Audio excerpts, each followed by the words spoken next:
अस्सलाम वालेकुम dear students.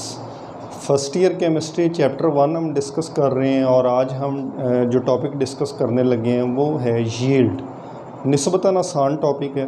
2 long question इस चैप्टर में हम पहले डिस्कस कर चुके हैं, कंबस्शन एनालिसिस और मैस स्पेक्ट्रोमीटर। ये 2 क्वेश्चन हम डिस्कस कर चुके हैं। ये उनकी निस्बतन आसान है, लेकिन लॉन्ग क्वेश्चन के तौर पर ये जो यील्ड वाला टॉपिक है ये भी पिक कर लिया जाता है। आसान टॉपिक है, डिस्कस हम करते हैं। सबसे पहले डेफिनेशन देखते हैं यील्ड की। यील्ड को हम यूँ डिफ़ाइन कर सकते हैं कि किसी भी रिएक्शन के नतीजे में जो हमें प्रोडक्ट हासिल होगी उसे हम यील्ड कहते हैं। The amount of product obtained during a chemical reaction is called yield. इसको हम एक रिएक्शन की मदद से भी समझने की कोशिश करते हैं। रिएक्शन है जी यूरिया की फार्मेशन का, जिसमें हम 2 रिएक्टेंट्स अमोनिया और कार्बन डाइऑक्साइड को मिलाते हैं, जिसके नतीजे में अमोनियम कार्बामेट बनता है। Ammonium carbamate. अब इसको ये अगला टॉपिक, ये अगला इसका स्टेप जो है वो ये है कि अमोनियम कार्बामेट को भी हम फर्दर हीट करते हैं तो उसमें यूरिया और वाटर बन जाते हैं। तो बहरहाल हमारा जो मकसद है वो सिर्फ ये है कि ये यहाँ पे समझना, ये अंडरस्टैंडिंग डेवलप करनी कि यील्ड क्या होता है। ये आपके सामने 2 रिएक्टेंट्स हैं और इन रिएक्टेंट्स के मिलने से ये हमें प्रोडक्ट हासिल हो रही है अमोनियम कार्बामेट। तो इस रिएक्शन में जो हमें प्रोडक्ट हासिल होगी वो इस रिएक्शन की यील्ड कहलाएगी। इसी तरह से अगर आप इसको फर्दर रिएक्टेंट के तौर पर ले लेते हैं और हीट करते हैं तो इसमें से वाटर निकल जाएगा और यूरिया पीछे रह जाएगा, तो वो जो यूरिया होगा वो उस रिएक्शन की यील्ड होगी।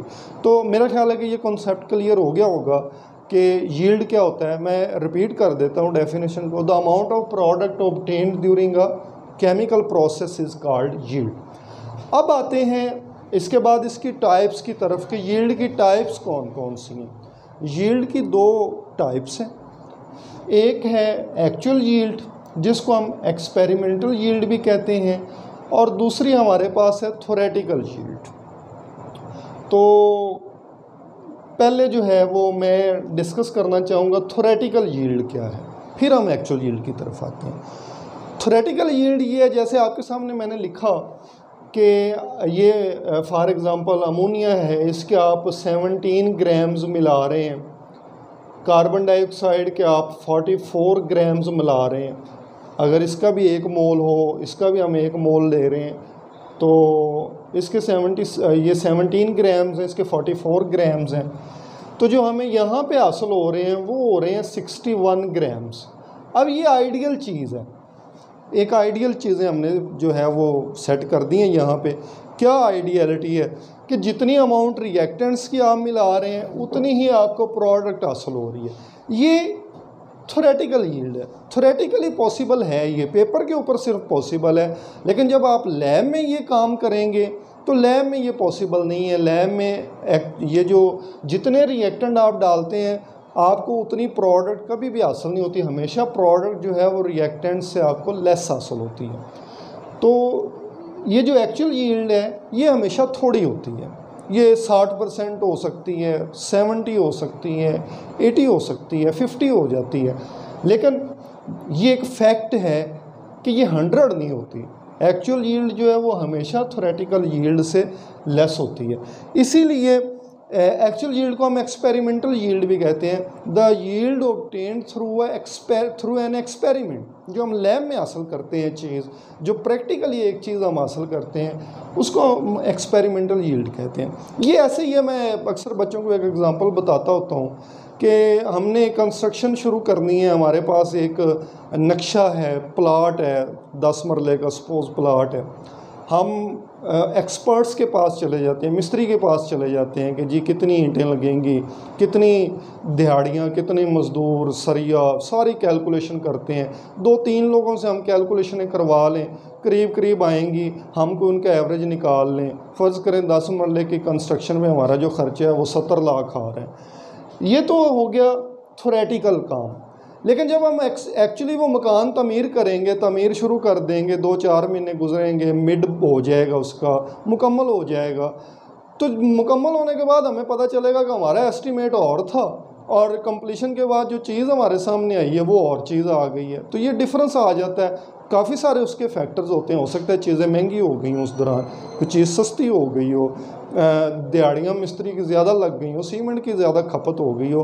तो ये वो फैक्टर्स होते हैं जिनको हम थ्योरेटिकली तो नज़रअंदाज कर देते हैं, लेकिन जब हम प्रैक्टिकली हमारा वास्ता पड़ता है तो फिर हमें पता चलता है ओहो ये चीज़ तो रह गई है, ये तो हमने कैलकुलेट ही नहीं की थी, ये चीज़ भी हमें भूल गई। तो इसलिए इनमें फ़र्क ज़रूर आता है। एक्चुअल जो यील्ड होती है वो थोड़ी होती है, थ्योरेटिकल यील्ड मैक्सिमम होती है। तो अब हम यहाँ पे वो फैक्टर्स डिस्कस करते हैं जो बाइस बनते हैं एक्चुअल यील्ड में कमी का। कौन कौन सी वो काजेज़ हैं, ये भी उसी लॉन्ग क्वेश्चन का हिस्सा होता है कि why actual yield is less than theoretical yield. तो हम वो वजूहात जानने की कोशिश करते हैं। सबसे पहले जो वजह आती है सम टाइम जो एक्चुअल यील्ड लेस होती है, उसकी एक वजह ये भी होती है कि जो हमारे वर्कर्स होते हैं वो इनएक्सपीरियंस्ड होते हैं, इनएक्सपीरियंस ऑफ द वर्कर्स। बाज़ औक़ात काम करने वाला जो बंदा है वो तजर्बाकार ही नहीं है, उसने जो हमारी लैब है, जो हमारा प्लांट है, वहाँ पे काम तो शुरू कर दिया है, लेकिन उसको काम की नौयत का इतना अंदाज़ा नहीं है। एक रिएक्शन के लिए जो टाइम रिक्वायर्ड था वो टाइम जो है वो उससे कम हो गया या ज़्यादा हो गया, या वो जो एक्सपेरिमेंट की कंडीशंस होती हैं, टेम्परेचर है, प्रेशर है, वो मेंटेन नहीं रख पाया। तो ये इनएक्सपीरियंस ऑफ द वर्कर में ये चीज़ें आ जाती हैं। सेकंड यहाँ पे हम मेंशन कर देते हैं टेम्परेचर फ्लक्चुएशंस, जो एक स्टैंडर्ड टेम्परेचर होता है, सम टाइम वो हम रिटेन नहीं रख पाते, जिसकी वजह से जो हमारे एक्सपेरिमेंट की जो रेट है, जो यील्ड की मकदार है, वो मुतासर होती है। एक और बड़ा फैक्टर है जो एक्चुअल यील्ड में कमी का बायस बनता है, वो है साइड रिएक्शंस। साइड रिएक्शन क्यों होते हैं? सम टाइम हमारे जो केमिकल्स हैं वो इम्प्योर होते हैं, उसमें कोई इम्प्योरिटी होती है, वो इम्प्योरिटी साइड रिएक्शन का बायस बनती है। बाज़ औक़ात ये होता है कि हमारा जो ऑपरेटर्स हैं वो सही तरह वाश नहीं हुए होते जिनमें हम रिएक्शन करवा रहे होते हैं, वाटर में इम्प्योरिटीज़ होती हैं। ये जो इम्प्योरिटीज़ हैं ये फिर अपना काम दिखाती हैं, और रिएक्शन जो हम चाह रहे होते हैं, जो प्रोडक्ट, उसकी बजाय दरमियान में कोई और चीज़ शुरू हो जाती है और ये रिएक्शन जो है वो अपने ट्रैक से हट जाता है, सम इम्प्योरिटीज़ उसमें आ जाती हैं। तो ये कुछ काजेज़ हैं इसकी। सम टाइम प्रेशर हम मेंटेन नहीं रख पा रहे होते, लाइट की फ्लक्चुएशन आ जाती है। ये सारी वो वजूहात हैं जिनकी वजह से एक्चुअल यील्ड थ्योरेटिकल यील्ड से लेस हो जाती है। इसमें अब एक छोटी सी चीज़ और है, वो हम डिस्कस करने लगे हैं परसेंटेज यील्ड के। परसेंटेज यील्ड क्या है? परसेंटेज यील्ड जो है ये एक्चुअली रेशो है दो चीज़ों की, actual yield over theoretical yield into 100, ये रेशो है। अब जिस तरह फिज़िक्स में होता है एफिशिएंसी होती है, परसेंटेज एफिशिएंसी जिसको हम कह लेते हैं, तो बिल्कुल उसी पैराए में ये हमारे पास परसेंटेज यील्ड होती है कि हमारे ये कैसे हम कैलकुलेट करेंगे। सपोज़ हमारी जो एक्चुअल यील्ड है वो आई है